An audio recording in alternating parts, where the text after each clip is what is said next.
Okay, does everything look good? Yeah, all right, cool. Before we get going, I'm kind of curious. You know, we're more than a week in. Is anyone in here finding this course more interesting than they expected? Like more fun? Oh, that's wonderful news. Very much happy to hear that. That's great. Hopefully it sticks that way.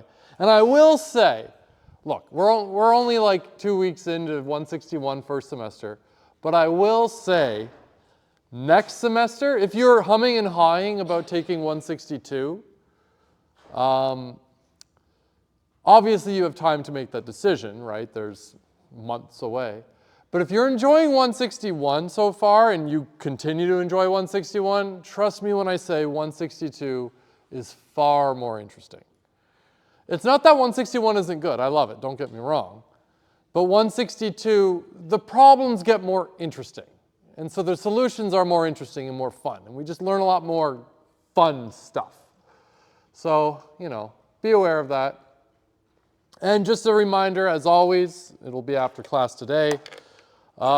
If you're stuck on anything, remember the first thing you do is you leave me alone and you Google it, right? But of course, after that, if you're really stuck on something, come to office hours. I have it 4 hours a week, Tuesday, Wednesday, Thursday, Friday. I honestly don't remember the times. They're posted on the website. But I know it's, what time is it? 12:30 now? 1:30. I know it's 1:30 to 2:30 today after lecture before lab. That's where you come if you have any questions. If you want to sink your teeth into something, we can break it down, talk about it. If you're concerned about anything, if you just want to chat, whatever, come to office hours. That's what they're for, right? They're for you. They're not for me. Of course, they're for me in the sense that I love seeing you there, but they're for you. Okay, any questions before we get going? This is more or less where we ended off last time, right? Talking about square of sum. And the whole thing was, how does this code work? Well, if I define this function, square of sum, here, let's do it this way.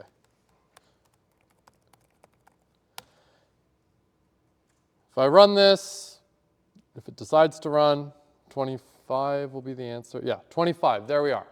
So what was happening? Let me just verify that it is recording. Okay, good. What happens? The first line of code Python's going to look at is line 1. It always starts at the top, and it goes, oh, def square of sum. That's just a function. So I don't run this yet. This is just telling me that this function exists, so I'm going to remember that. Line 2, oh, it's still in the function because it's indented. Line 3 still in the function. Line 4 still in the function. Line 5, there's a blank line. Line 6, oh, it's unindented. This is not part of the function anymore. And there's something on line 6 for Python to actually execute. So on the right-hand side of that assignment, in that statement, it says square of sum. Well, that's the function we just saw. So Python knows it exists. If I never define the function square of sum, it's going to say square of sum is not defined. I'm not familiar with that. And let me show you what I mean. Square of sum v2. Clearly that doesn't exist, so when I go to run it, it's going to go, I don't know what that is. Square of sum v2 is not defined. It's literally telling you the issue. But of course, square of sum exists, so it jumps up to here. And who's going to be the brave volunteer? I'm going to ask you a super difficult question that if you don't get, you should feel bad about yourself. Come on, I'm being silly. It's going to be easy. Okay, let's go with you. Okay, when I call square of sum, and then in the parentheses, I say 2 and 3, right? Those are the arguments. And who was the one that used the word arguments last time? Yeah, right? Arguments. It jumps then to the function on line 1 because we called the function square of sum. But square of sum has 2 parameters. Remember, parameter is just a very fancy name for a variable, but it's for the function. The parameter a, when I call it like I do on line 6 with the value 2 and 3 there in the parentheses, what value does a get? Well, who was the volunteer? 2. And what value does b get? How did you know 2 went to A and 3 went to B?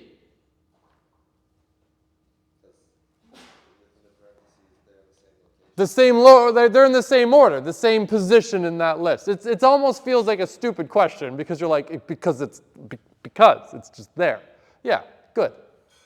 If I had 3, I could put in 3, but the order matters. If it was anything more sophisticated or complex than that, programmers wouldn't be able to do it.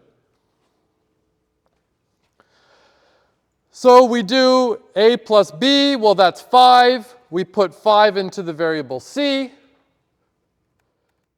We take c times c, effectively squaring it, that's 25. We put it in the variable d, and then d gets returned. Meaning, all of this evaluates to the value that d was, which was 25, meaning the value 25 gets stored where? In the variable result. And then on the next line, I print it out. Parameters are how I give information to a function. Return is how a function gives information to me. So I need another volunteer. All right, your square of sum. And I'm going to give you 2 and 3. So get ready to catch. Here's a 2, here's a 3. Do all the number crunching. Perfect. And you calculated it that d is 25. I want to know the result of square of sum. But I don't know it. He does. The function has that information. I don't have that information. So in order for me to get it, you got to return it to me. So throw it back. Got it. Great. Now I know it's 25. Without a return, I have no way to access that information. And let me show you. Clearly here, we can see there's a variable d. The variable d is storing the value 25 that I want. So if you're thinking, well, just print out d. No need to return anything. Print out d. But it's going to say, I don't know what d is. And then you're going to go, it's right there. That's d. How could you say you don't know what it is? It's right there. It's because that d, that variable d, similarly with that variable, what was it? B above it, C. Similar with the parameters a, b, those variables only exist inside that function. So I can't access them. I could try to print a. It's not going to work. I don't know what a is because square of sum knows what it is, but I don't. Cool? This is what we call scope. Those variables, they only have scope inside that function.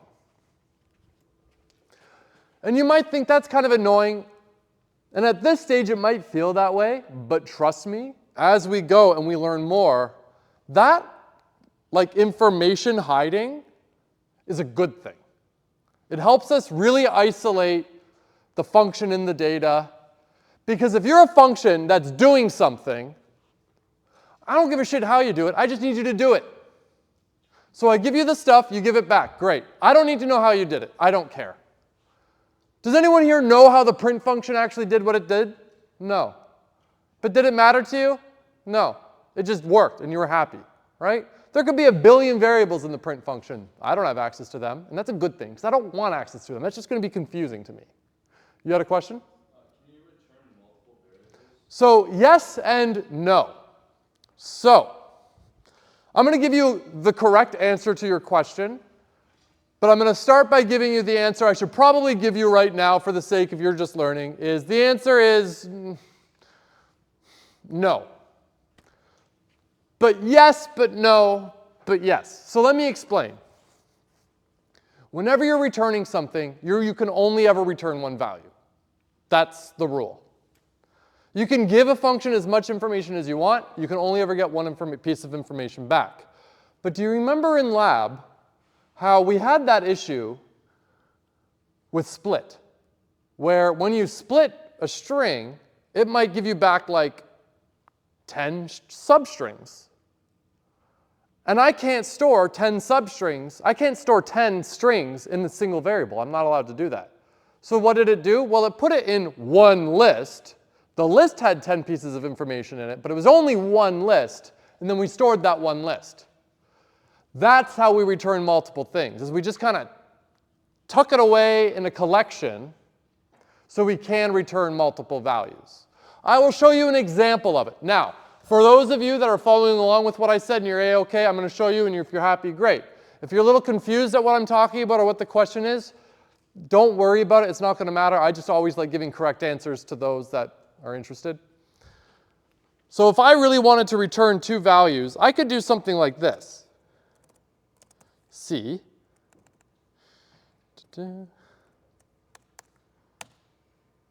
But notice that it printed out 25 and 5. And here, let's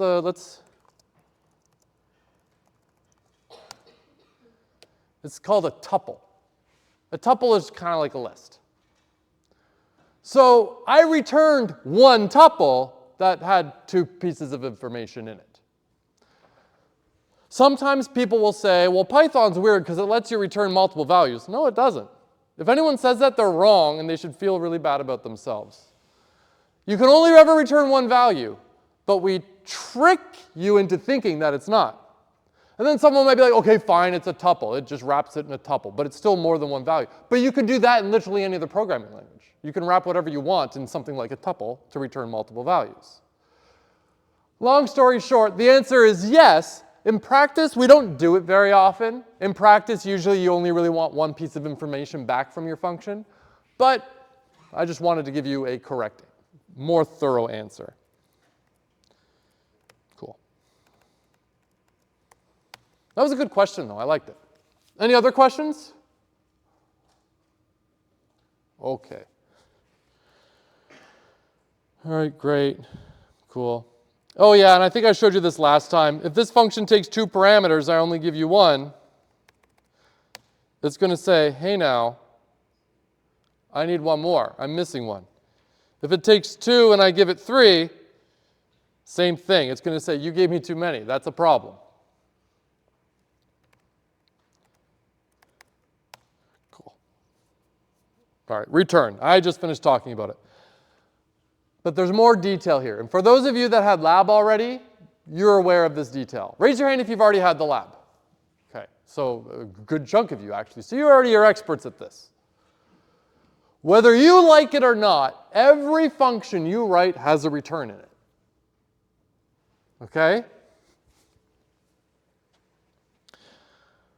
We explicitly wrote the return. Where's the...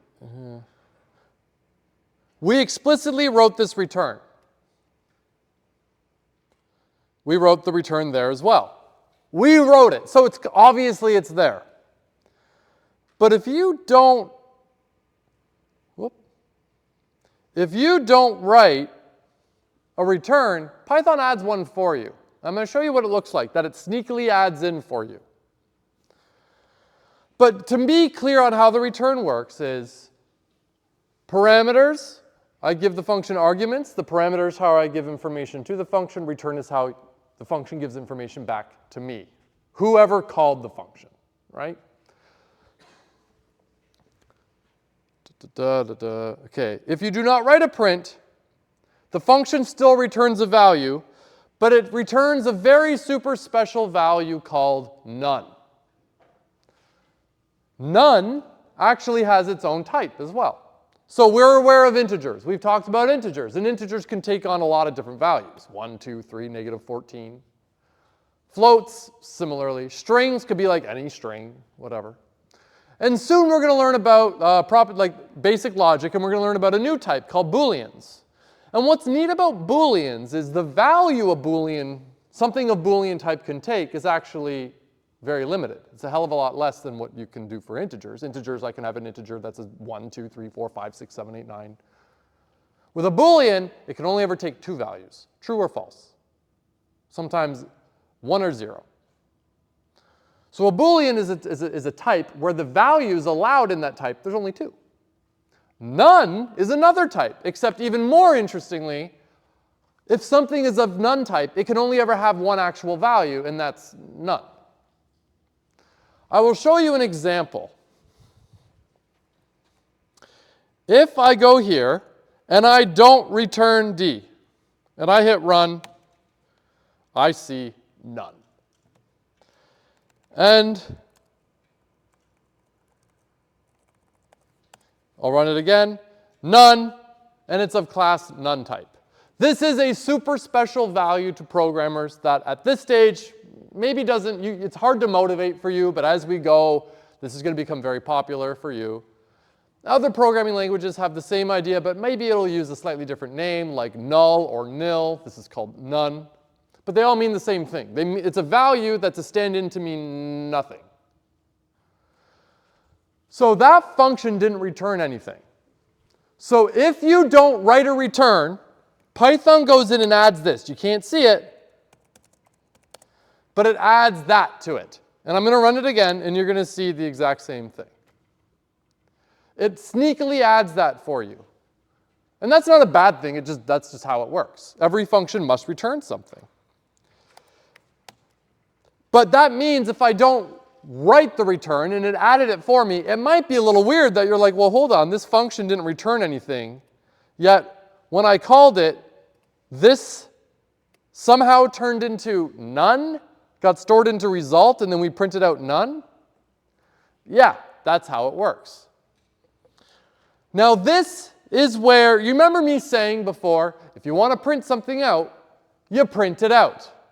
Never rely on that dangling value to be shown to you. That's a recipe for disaster. And for those of you that had lab already, you saw explicitly where the issue can show up. But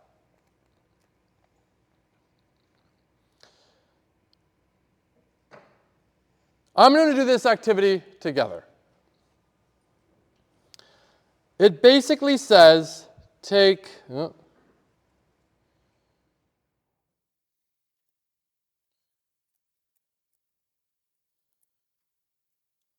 I'm going to have two versions of this. Print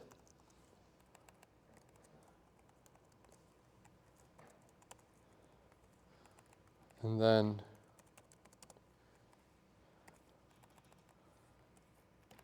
oops.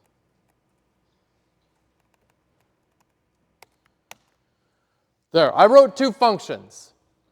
Their name is slightly different. One is called print Celsius to Fahrenheit. The other one's return Celsius to Fahrenheit. And they're the same, except the top one that says print doesn't return a value. It prints out the value. And then, of course, we just learned that we return none by default. And the second one doesn't print anything out. It just returns the value. And this is where Colab, this is where when I'm saying if you want to print something out, print something out. If I say print Celsius 20, and I hit run, this should be as you expected, right? Print Celsius to Fahrenheit 20. This becomes 20. It does the calculation, and we print out the result. And that's where we see the 20. The print that was called was actually called from within a function. Which also, by the way, you can have functions calling functions, calling functions, calling functions, calling functions, all you want.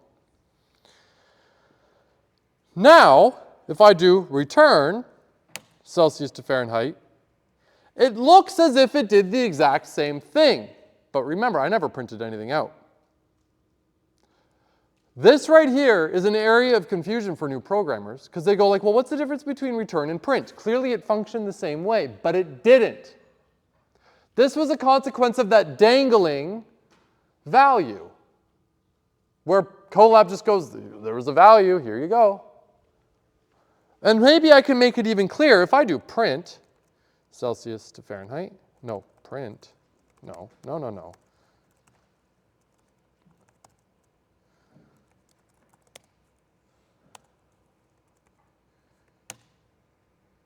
You should expect to see this. But of course, if I switch the order, we only see one. And that's because, like I was saying before, when you have a dangling value that didn't go anywhere, it only gets shown to you if that dangling value happened to have been on that last line of code in that block. So return Celsius to Fahrenheit, return 68, but 68 kind of just disappeared into the void. Then print Celsius to Fahrenheit happened, and then there was no dangling value on the end. Where in the previous version, where they were in the other order, we printed out, we called it, it printed it out, and then on the next line, return Celsius to Fahrenheit, return 68. There was this dangling 68, but it didn't go into the void. Colab just went, here you go. So be warned about this. Another thing to be warned about is equals return. Nope. Return Celsius Fahrenheit 20. Print result.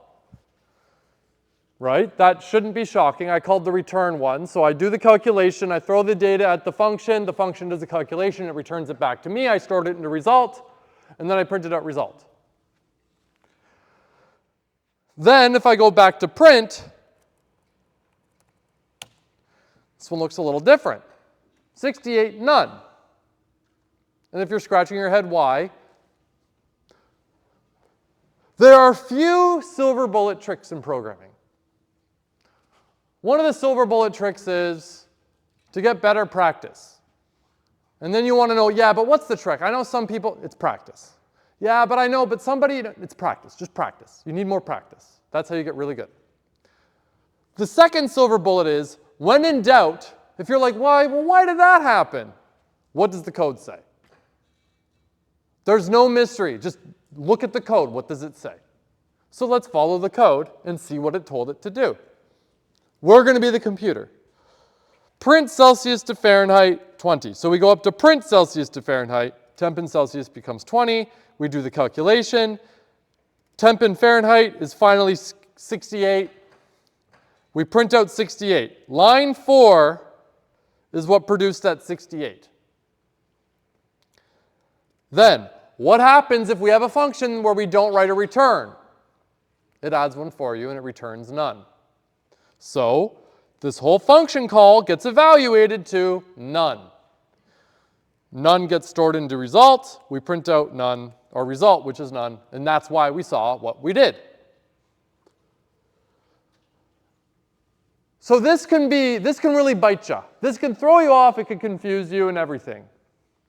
Here's a trick to eliminate this potential issue, because when this issue arises, it could be a big headache for a new programmer, because you're not really doing anything wrong.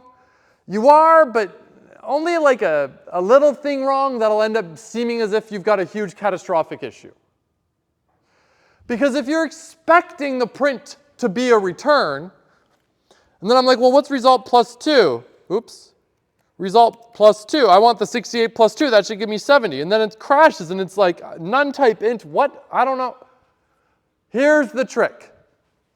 First and foremost, if you want to print something out, use the print function. Never just leave a dangling value there to get a print. Recipe for disaster. The second, don't put prints inside your function. Your function should not print things out.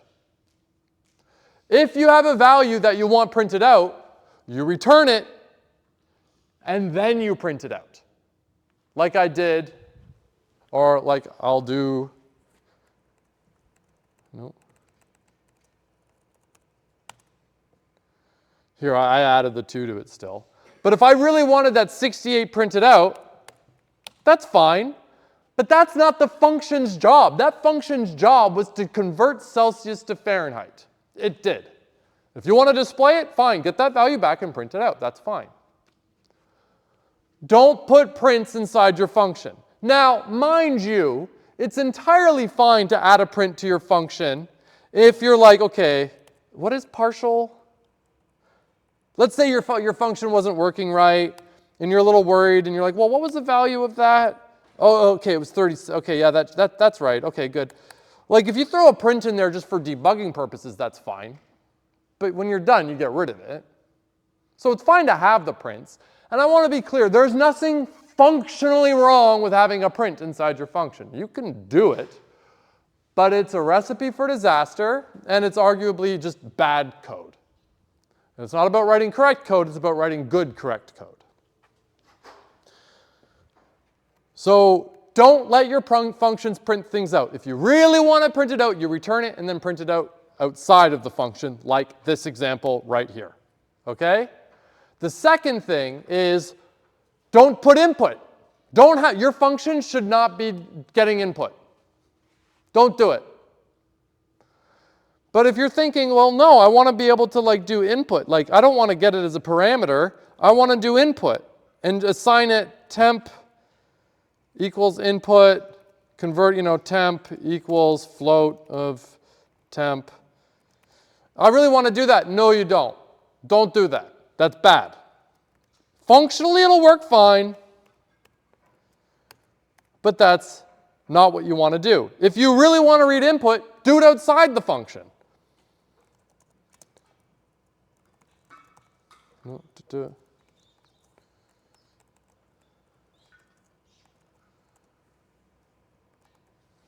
There. So if you really want input, do it before the function call. If you really want output, do it after the function call. But make use of the parameters and return. Functions, leave them alone. Let them do one job. If you're thinking, well, no, I want it to read the input and do the calculation, that's 2 jobs. Leave it alone. Don't be mean. Any questions? I want to be clear. If you do add inputs and prints, you are not really breaking a rule. It's not a mistake. It could be functionally absolutely correct. I could tell you do X, Y, Z, and you can do stuff like that and get X, Y, Z, and it's working correctly 100% of the time. But I would still look at your code and be like, but that's bad code. Bad style. It's not about being correct. It's about being correct with with good code.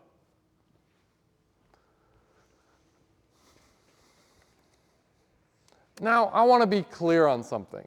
There's a lot of things, like right now, you don't know what good code is. You're just learning how to program, and I know that. Programmers who've been programming for 10, 20 years, they're learning what good code is on a daily basis.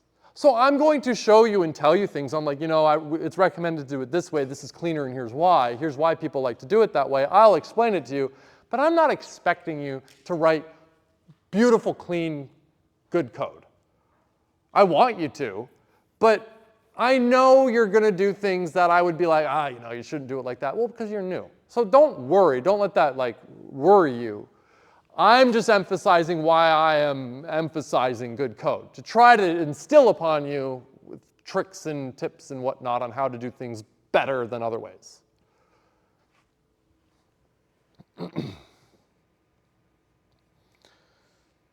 Okay, return, that was the example. And this is the warning.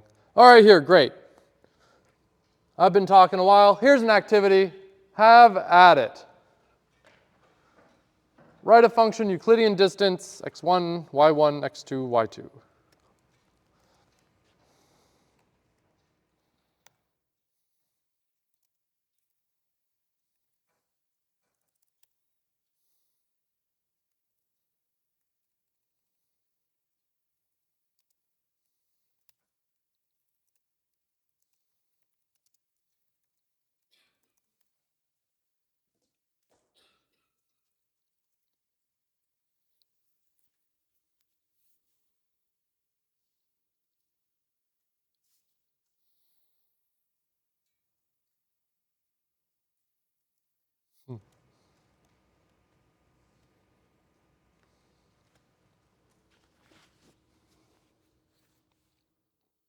I'll give you like 2.5 minutes for this one.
Raise your hand if you're done.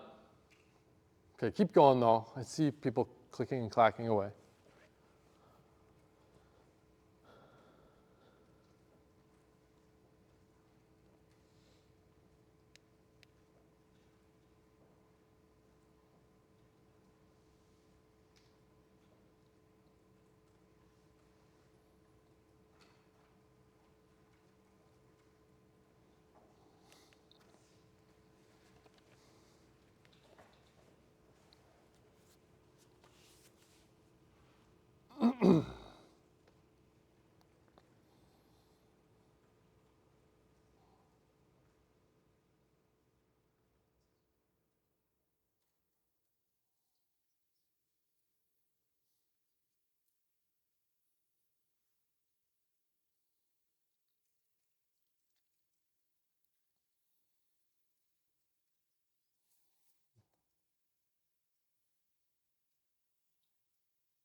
Who here did it more or less exactly the way I did it?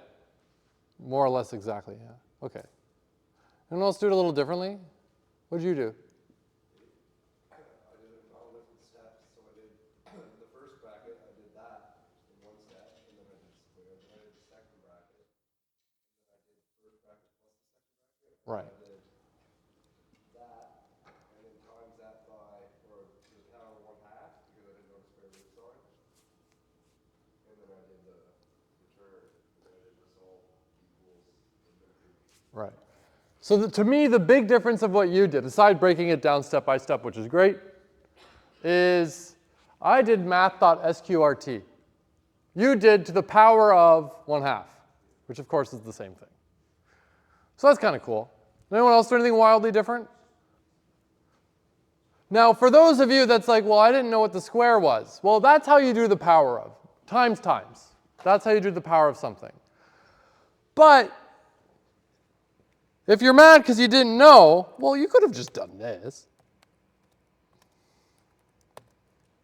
Right? It'll still work. Just multiply it with itself. Same thing as squaring. Now, one thing to note, if you do it with math.sqrt, you may have, like I even link here, if we click it, how do I find out? And I very sneakily give you a Google link, right? Where it's like telling you, okay, just type it in. Python, okay, Python, how do I do square root?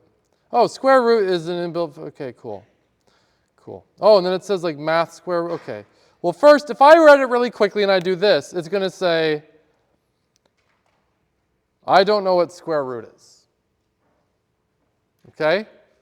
Second, I got to restart the runtime for this. for this to work. If you kept reading and you're like, oh, no, I need math dot square root. I need to say math in front of it. Let's get rid of this here.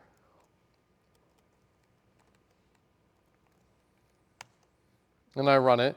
It's now going to say, I don't know what math is. And you're like, I'm following the instructions. Well, if you kept reading, it would tell you, well, you need to import first, and then it'll work. Or the even easier solution that was already mentioned is just do to the power of 1/2. And it'll still do the trick. There's a lot of options. And here's the funny thing. Does anyone happen to know how many ways there are to solve a given problem? Literally an infinite number of ways, literally. And I just showed you a few. There's more. But I showed you a few. I mean, we're not even very far. A lot of times new programmers, like when in class where I'm like, don't cheat on your assignments, people are like, well, if we're solving the same problem, isn't our code going to look the same? Okay, so sometimes, yeah. But even on such a simple little problem, we already saw the variation. And it's only going to get more easier to be more different as we go. For those of you wondering what's this import math, I'll explain quickly. There's a little note at the bottom of the topic. Python gives you a lot of functions for free, like print, type. There's a lot. There's so many, though, that when you load up Python, if they loaded all those functions for you, a lot of those you might not be using, and it might be kind of overkill to include them when you just load up Python. So it gives you like a bare bones, what you're probably going to want, things like print and whatnot. Okay, it's there. But Python does have all these math functions available for you. And if you really need them, you just have to import them. So you say, okay, import math, and then, okay, math dot square root, math dot sign if you want the sign. There's a whole bunch. And if we go to Python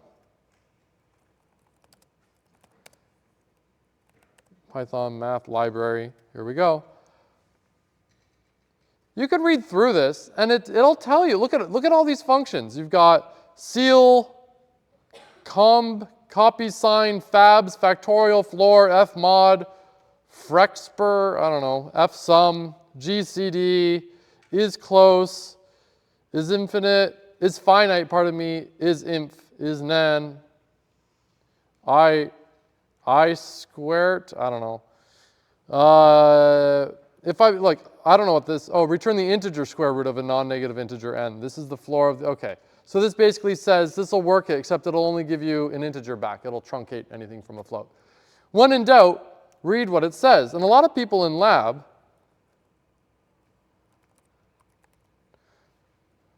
they needed to use the sign. And a lot of people were doing it and they were getting wrong answers. It's because they didn't read the docs. Read the documentation. What does sign do? You're like, well, it calculates the sign. What does it say? Return the sign of x radians. Oh, okay. When in doubt, read the docs. It can save you time. Fortunately, if you're like, man, I can't convert degrees to radians. How do I? Oh, look, great. There's a function. Convert angle x from radians to degrees. Fantastic. It exists. Thank God. Someone's got you covered. They wrote the code for you. We're all happy.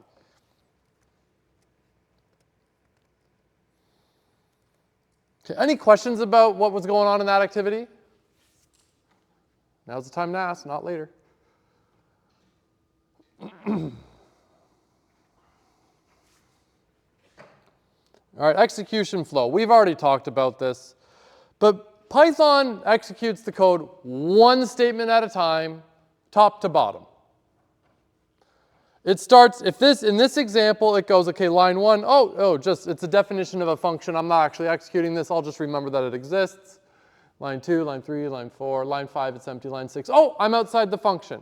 This is the first line of code I'm going to do anything on. And I take the literal 24 and I put in the variable Celsius. Cool. Next line of code, I call the function Celsius to Fahrenheit. I give it the value in that variable as the argument. and then we jump up to line 1, assign temp in Celsius the value of the Celsius, which was 24, do the calculation, and then whatever the result is returned. And where does that get returned to? Well, we go back to line 7. When the function is done, we return to where it was called, which was line 7. We got the value back, stored in a variable called Fahrenheit, and printed it out. Then we continued. Line 9, nothing there. Line 10, 32. Okay. Call the function again, but this time with the updated value. Do the calculation. The function finishes. It returns to where it was called, which was line 11. And that function evaluates to whatever is returned. And that gets stored into the variable Fahrenheit, and then we print it out. So with functions, like our program runs it top to bottom one line at a time, but with a function call, we can jump around, right? So let's think again. Here's the line numbers that the program's going to go. Okay, it starts at the top. 1, 2, 3, 4, 5, 6, 7, 1, 2, 3, 4, 7, 8, 9, 10, 11, 1, 2, 3, 4, 11, 12.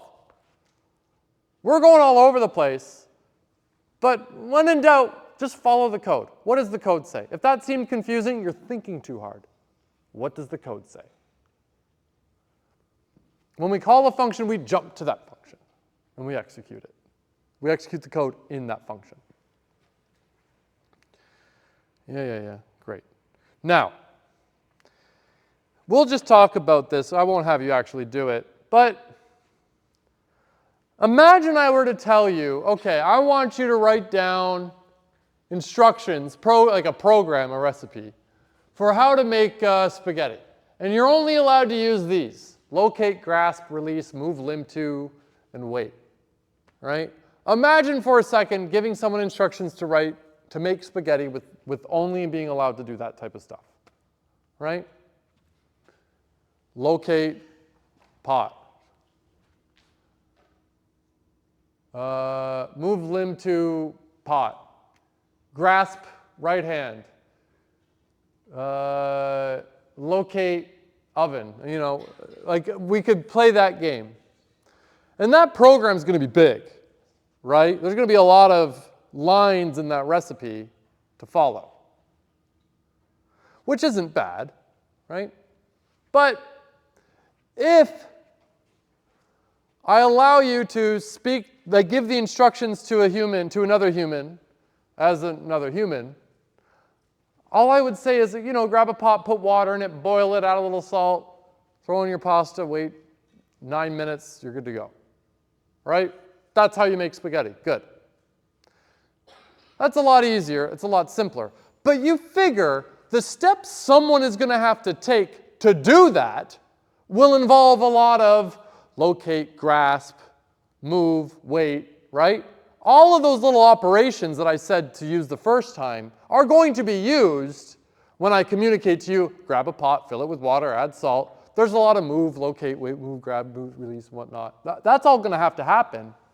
But we were able to communicate those steps at a much higher level. Function, you could imagine for a second, I combine all those little operations into a function that I can call, right? Get a pot. Well, that would be locate pot, move to where the pot is, move the hand, grasp the right hand, locate, tap, move to where the tap is, you know, turn on the water somehow with like move, grasp, faucet, whatnot. All of those steps, that's a lot of steps, but I could call that like get pot, add water. And it's going to do that. So I am creating a more abstract instruction that includes all of those less abstract instructions, but it's kind of easier to work with, right, than all that nitty-gritty. Would you agree? You know, this is going back to, I could take a step back and go back to my whole thing about, remember how I'm always like, it's always nice to have one line of code does one thing. It's not great to have your one line of code doing a bunch of things because it's hard, it gets confusing, there's a lot going on. You know, if I were to get you a cookbook from like 150 years ago, not even that long ago, if I say like 80 years ago, and you follow the cookbook, it's written in like paragraphs. The recipe is written to you in paragraphs, right? If you grab a cookbook today or you go find a recipe online, it's going to be something like if I'm reading a paragraph, I'm going to have to decipher that whole paragraph. What's going on? Okay, good. It's giving me all these instructions. Okay, I can go do that, I guess, yeah, but I really have to decode it. Would you rather get a recipe for baking a cake in paragraphs of describing how to do it, or would you rather have it be like, step 1, get bowl. Step 2, get flour. Step 3, add 1 cup of flour to bowl. I kind of like the second one, though. It's kind of like more like one line at a time is telling me what to do. Same reason why I like my code to be one line at a time. But once I have a nice function that's, one line at a time, it's all spelt out, and it's called add flour to bowl, kind of like using the function add flour to bowl now, because it makes my life a lot easier.